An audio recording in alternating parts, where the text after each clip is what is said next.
Hello viewers, welcome my new blog. আর অনেকদিন ধরে আসলে বৃষ্টিদের তাই কোনো ভিডিও আপলোড দিতাম পারতাম না। তো আজকে ভিডিওতে দেখলাম যে সমাধিগুলো হইলো আমাদের রাজনগরের সুবিদ নারায়ণ, রাজা সুবিদ নারায়ণের দুই পুত্র। তারা দুই পুত্রের সমাধি আসলে অযত্ন অবহেলায় এই সমাধিগুলো আসলে বিলুপ্তির পথে। আর এটা রাজনগর ধরতে কিয়া ঠিক বালাগঞ্জ যাইতে এই ইয়েটা মিলবো, দিঘিটা মিলে। এই দিঘিটা সম্পর্কে আপনারা অনেকে জানেন, রাজনগরের লোকাল যারা আছেন আপনারা সব অবগত আছেন। আর এখানেও 360 উলিয়ার একজন সফর সঙ্গী কুতুবুদ্দিন তান মাজার আছে বর্তমানে। এটা ফাল্গুন মাসের যে কোনো একদিন, সঠিক জানা নাই, এটা একটা উরুস হয় যে তান ভক্ত মুরিদন যারা আছে সবাই। আর আসলে সাগর দিঘিটা অনেক বড়। আর এখনও পুরাতন ইতিহাস ঐতিহ্য এখনো আছে এখানেও।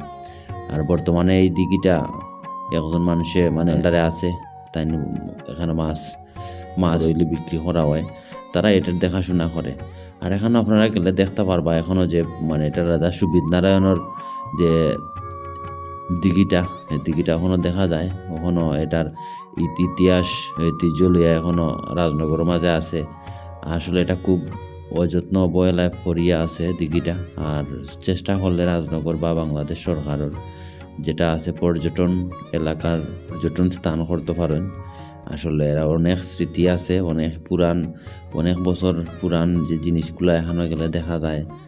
এখানে সমাধি আছে বা রাজা সুবিদ নারায়ণের রানী যেদিকে বারইয়া গেছেন এটা বাঙ্গা আছে, এখনো বাঙ্গা আছে, এটাও দেখা যায়। তো আশা করি সব যাইবা, দেখবা, ভালো লাগবো আপনার।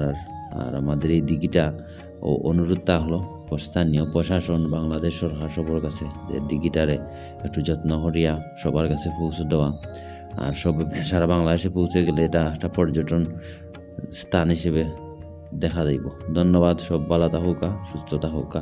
আর ভিডিও ভালো লাগে শেয়ার দুকা।